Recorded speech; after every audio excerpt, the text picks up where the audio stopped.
Bharat Nepal border से एक ऐसा ऑपरेशन बेनकाब हुआ जिसने आईएसआई और दाऊद इब्राहिम के काले नेटवर्क की जड़ें हिला दी।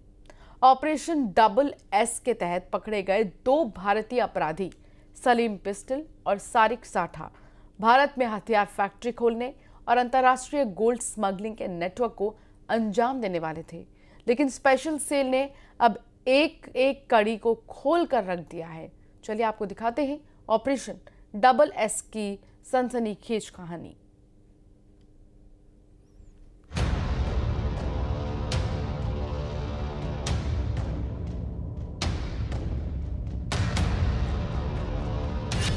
भारत नेपाल बॉर्डर पर सीक्रेट नेटवर्क का पर्दाफाश।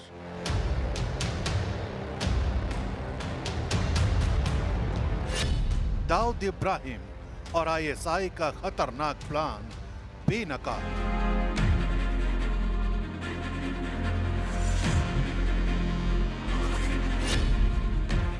सलीम पिस्टल और सारिक साठा की सनसनीखेज साजिश।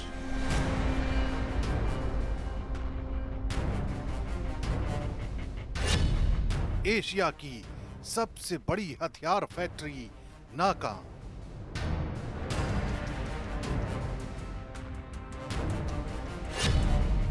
गोल्ड स्मगलिंग और अवैध हथियारों वाली चाल बेपर्दा।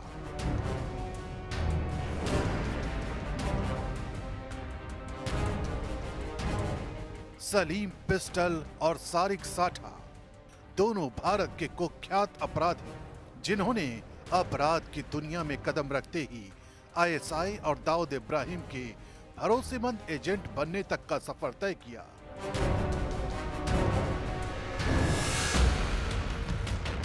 सलीम पिस्टल, जिसे एशिया का सबसे बड़ा अवैध हथियार का सौदागर कहा जाता है, भारत नेपाल बॉर्डर पर हथियार फैक्ट्री खोलने की तैयारी में था। सुरक्षा एजेंसियों की निगरानी में प्लान एस की पूरी मॉडस ऑपरेंडी सामने आई है। जानकारी के मुताबिक दोनों को मोटा पैसा दिया गया था। हथियार और मशीनरी पहले से नेपाल में भेजी जा चुकी थी, लेकिन ऑपरेशन शुरू होने से पहले ही इस नेटवर्क का पर्दाफाश हो गया। पाकिस्तान आईएसआई और अंडरवर्ल्ड डॉन दाऊद इब्राहिम की शह पर भारत नेपाल बॉर्डर पर अवैध हथियारों की सबसे बड़ी फैक्ट्री खोलने की प्लानिंग रची जा रही थी और इस प्लानिंग को रचने का जिम्मा दो भारतीय एजेंटों सारिक साठा और सलीम पिस्टल को सौंपा गया था। लेकिन उससे पहले ही भारत नेपाल बॉर्डर से दिल्ली पुलिस की स्पेशल सेल सलीम पिस्टल को गिरफ्तार कर लेती है और पाकिस्तान आईएसआई और डी कंपनी का ये प्लान फेल हो जाता है। जांच में पता चला है कि सलीम पिस्टल पाकिस्तान में आईएसआई से संपर्क में था। दुबई में सलीम पिस्टल ने सारिक साठा से मुलाकात की, जो आईएसआई के लिए काम करता है। दोनों ने मिलकर भारत में हथियारों और गोल्ड की अंतरराष्ट्रीय तस्करी का नेटवर्क तैयार किया। सारिक साठा उत्तर प्रदेश का एक कुख्यात अपराधी है जो फिलहाल दुबई में बताया जाता है।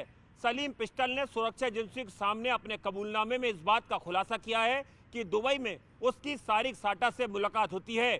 यह मुलाकात पाकिस्तान आईएसआई के इशारे पर होती है और दोनों मिलकर गोल्ड स्मगलिंग के धंधे से जुड़ जाते हैं। सलीम ने कबूल किया कि पाकिस्तान से हथियार नेपाल के बीरगंज तक पहुंचते थे।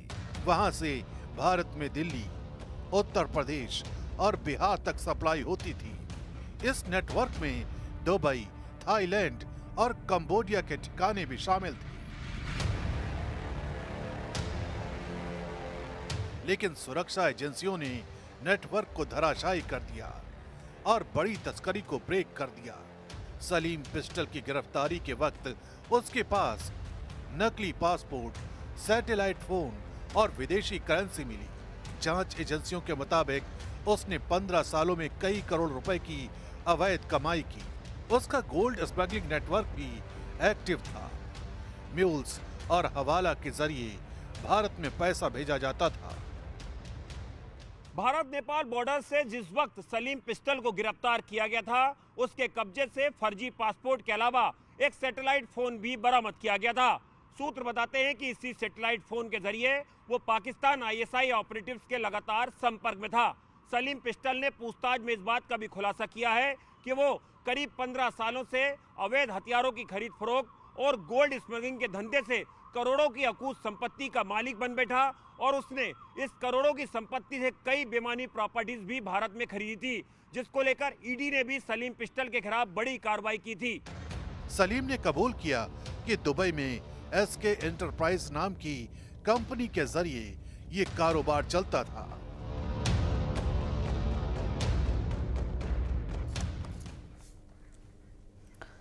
तो तारिक साठा यानी संभल हिंसा का मास्टरमाइंड, सुरक्षा एजेंसियों के मुताबिक दुबई उसका ठिकाना है। ये वही कुख्यात अपराधी है जो दाऊद इब्राहिम और आईएसआई के नेटवर्क में सक्रिय रहा। साथ ही उसका गैंग चोरी, हथियार तस्करी और हिंसा के मामलों में भी शामिल है। सलीम पिस्टल इसमें एक बहुत बड़ी कड़ी थी। देखिए।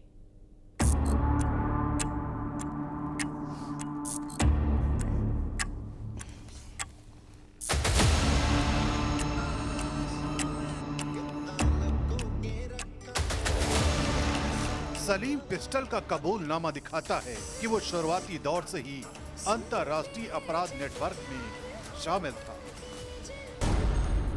उसके मुताबिक 2008 में प्रगति मैदान में ऑटो एक्सपो के दौरान पाकिस्तान से आए रिश्तेदारों से उसकी मुलाकात हुई। धीरे धीरे हथियारों, नकली नोटों और अंतर्राष्ट्रीय गोल्ड तस्करी तक उसका दायरा बढ़ा। लाहौर में उसने नामी गैंगस्टरों और हथियारों को देखा और बहन शाहजहां के जरिए साबिर भट्टी से संपर्क किया। फर्जी पासपोर्ट के सहारे वो बैंकॉक और कंबोडिया की यात्राएं करता, जिससे ये साफ पता चलता है कि उसका नेटवर्क बेहद संगठित और खतरनाक था। सलीम पिस्टल ने हथियारों की सप्लाई का पूरा ब्यौरा दिया है। उसकी दी गई जानकारी के मुताबिक पाकिस्तान से पिस्टलें वेल्डिंग मशीन या मशीन स्पेसिमेन में छिपाकर air cargo route Karachi Bangkok, Kathmandu या कराची, दोहा काठमांडू के जरिए भेजी जाती थी। काठमांडू में दीपक गुरुंग नाम का शख्स कस्टम क्लियरेंस का काम करता था और फिर पिस्टलों को बीरगंज से साइकिल चलाने वालों के जरिए रक्सौल तक पहुंचाया जाता था। वहां से सलीम टैक्सी या बस से पिस्टलें दिल्ली लाता था। सलीम के मुताबिक लगभग 1000 पिस्टलें भारत में बेची गईं, जिनमें प्रमुख ग्राहक थे नासिर, बॉबी, इमरान, अनवर अंकल, हाशिम बाबा और नादिर। नेटवर्क में शहबाज और अजीजुद्दीन ने लॉजिस्टिक सपोर्ट दिया। पाकिस्तान और दुबई में जिस तरह से सलीम पिस्टल ने अपनी आपराधिक जड़ें जमाई हुई थी, ठीक उसी तर्ज पर वो भारत के कई कुख्यात गैंगस्टरों और यूपी के कुछ बाहुबलियों के भी लगातार संपर्क में था। सुरक्षा एजेंसियों के सूत्र बताते हैं कि भारत के कई गैंगस्टर और यूपी के कुछ बाहुबलियों को सलीम पिस्टल ने पाकिस्तान से आने वाली उम्दा क्वालिटी की हथियारों की खेप लगातार पहुंचाई। यही वजह है कि सेंट्रल एजेंसियां लगातार सलीम पिस्टल से पूछताछ में जुटी हुई हैं। सन 2016 से 2018 के बाद सलीम ने हथियारों के साथ साथ गोल्ड स्मगलिंग का भी कारोबार शुरू किया। बैंकॉक में उसने थाई नागरिकों से संपर्क किया जो सोना खास पैकिंग बॉक्स में छिपाकर भारत भेजता था। सलीम के कबूलनामे के मुताबिक हर 1 किलो सोने पर उसे 4 लाख रुपए का मुनाफा मिलता था, जिसमें से 56,000 नफीस और 1 लाख आजाद को जाते थे। म्यूल्स यानी मानव वाहक सोना निकलकर या शरीर और किसी दूसरे सामान में छिपाकर भारत लाते थे। वो समय समय पर कंबोडिया जाता और वहां वीजा एक्सटेंशन करवाता था। इस तरह से अंतर्राष्ट्रीय नेटवर्क सलीम और उसके सहयोगियों के जरिए ऑपरेट किया जाता था।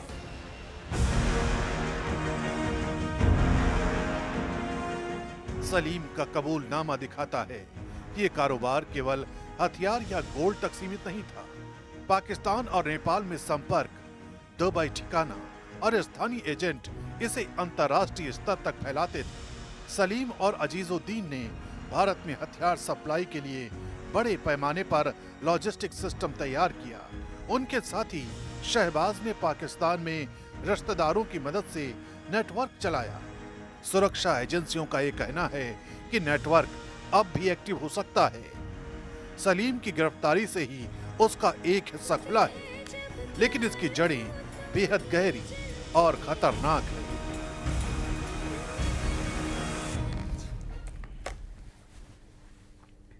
और फिलहाल बुलेटिन में इतना ही। आप बने रहिए